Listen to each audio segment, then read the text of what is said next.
विधायक के एफआईआर तक सिमट कर रह गई कांग्रेस की न्याय सत्याग्रह और वोट चोरी यात्रा। प्रत्येक स्थानों पर किसानों और शोषितों को भूल अपनी एफआईआर का रोना रोते रहे विधायक अभय मिश्रा। रीवा जिला मुख्यालय में मंगलवार को समूचे मध्य प्रदेश की कांग्रेस टीम का जमावड़ा रहा, जिसमें प्रदेश अध्यक्ष जीतू पटवारी और विधानसभा के नेता प्रतिपक्ष उमंग सिंघार से लेकर एक छोटे से गांव तक का कार्यकर्ता एकत्रित हुआ।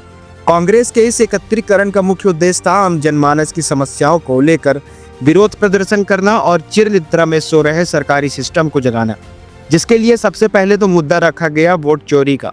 इसके अतिरिक्त इन दिनों खाद बीज को लेकर किसानों में हाहाकार की स्थिति बनी हुई है तथा अब उन किसानों की आवाज बनने पूरी रूपरेखा तैयार की गई।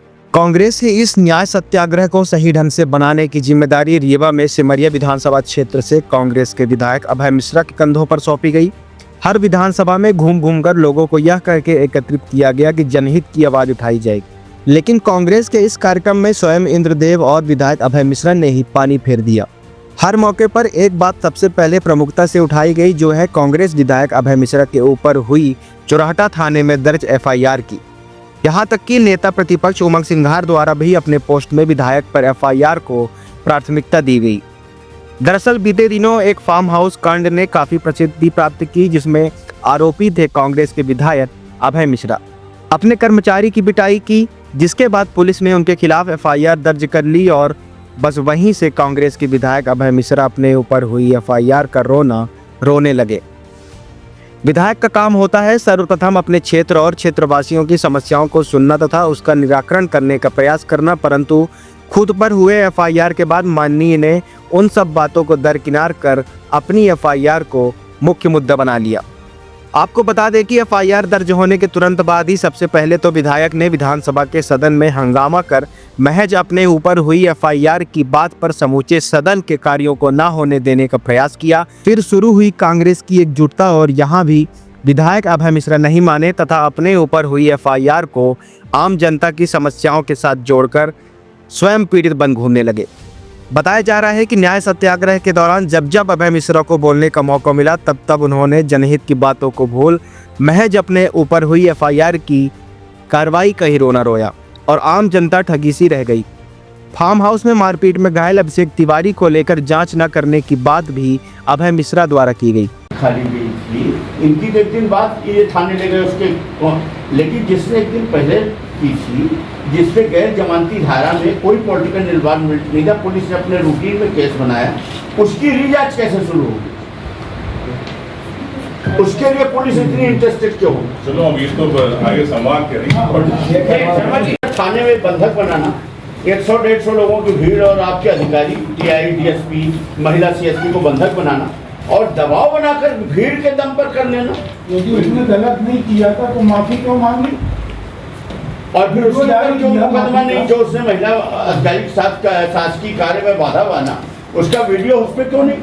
अच्छा, एक मैं बोलूं, ऐसा है एक जो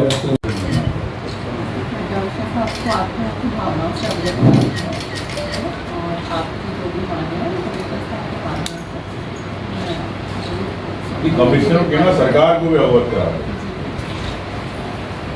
और संख्या बल भी अगर सब चीजें तय कानून तय होगा किस पर रिपोर्ट करना किस पर रिपोर्ट करना, हम लोग भी अभी 1 लाख लोगों को लेकर इकट्ठा होकर थाना घेराव कर देंगे।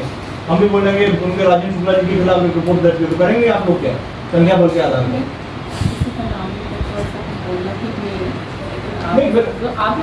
जो रिपोर्ट हुई है वो संख्या बल के आधार पे हुई ना, कुछ लोगों को लेके गए वहाँ पे संख्या बल पे अगर वो वहाँ पे बात करें वहाँ पे लोकेशन नहीं है, मोबाइल लोकेशन नहीं, और तीसरा व्यक्ति दूसरे के खिलाफ रिपोर्ट लिखा। अगर गलत थे तो उसी मिनट कर देता। एक पूर्व विधायक ने महिला आईपीएस को या डीएसपी को इस तरीके से अभद्रता की उस पर एफआईआर करी, ये अन्याय है कि नहीं? तो ये गलत तरीका है कि नहीं? आप सत्ता के हिसाब से अगर लोकतंत्र की आपकी व्यवस्था चलेगी तो फिर कैसे निष्पक्षता विधिक सर्विस रूल का कैसे हिसाब रहेगा? आपने उन पर एफआईआर की कोई एविडेंस, केवल ये एविडेंस है कि उसने उसको पुलिस के दबाव में या बीजेपी के दबाव में उसने बोल दिया, जांच में तो खड़ी हो जाएंगी। मेरा लोकेशन नहीं है, एसपी ने मुझे बताया कि आपका लोकेशन नहीं है साथ, मुझे खुद बताया। अच्छा एक और नई बात बता रहा हूँ, जिसके ऊपर जिसकी उंगली खाई थी, जिसपे गैर जमानती धारा में प्रकरण एक दिन पहले दर्ज हो चुका था, उस पर ये रीजांच करने लगे हैं, रीजांच उसको बचाने का प्रयास। कल को आप लोगों के साथ भी इस तरह घटना घट सकती है। अगर इस तरह अपराधियों को संरक्षण देंगे तो कल को किसी का भी नाम, किसी भी अधिकारी के साथ इस तरह की बदतमीजी कर सकते हैं। बिल्कुल सही, कानून का राज है, तो ये संविधान से चलता है, इस तरह से हो रहा है। कुल मिला के हम जांच चाहते हैं।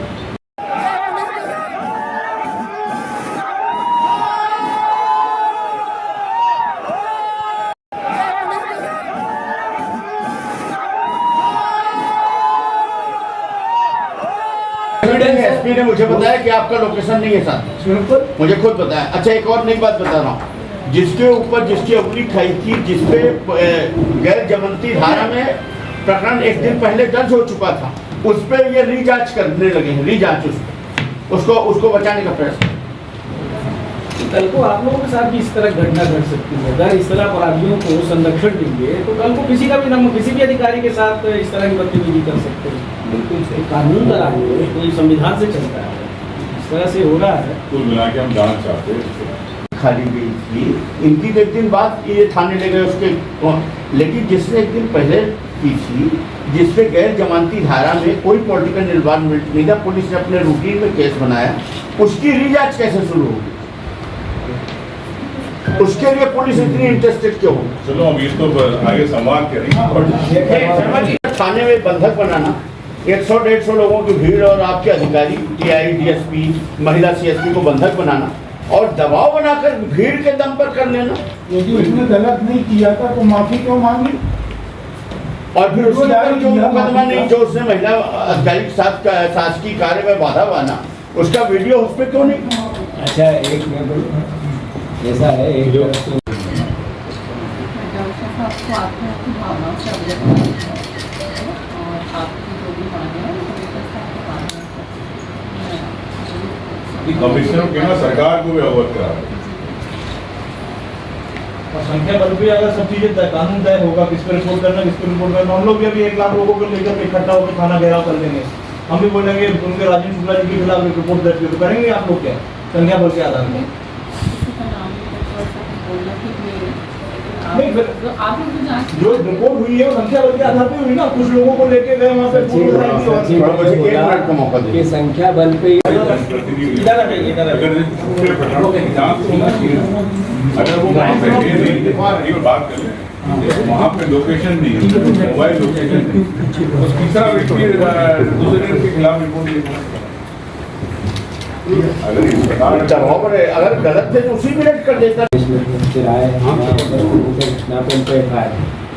एक पूर्व विधायक ने एक महिला आईपीएस को या डीएसपी को इस तरीके से अभद्रता की उस पर एफआईआर करी, ये अन्याय है कि नहीं? तो ये गलत तरीका है कि नहीं? आप सत्ता के हिसाब से अगर लोकतंत्र की आपकी व्यवस्था चलेगी तो फिर कैसे निष्पक्षता की, फिर सर्विस रूल का कैसे हिसाब रहेगा? आपने उन पर एफआईआर की कोई एविडेंस, केवल ये एविडेंस है कि उसने उसको पुलिस के दबाव में या बीजेपी के दबाव में उसने बोल दिया। जांच में तो खड़ी हो जाएंगी। मेरा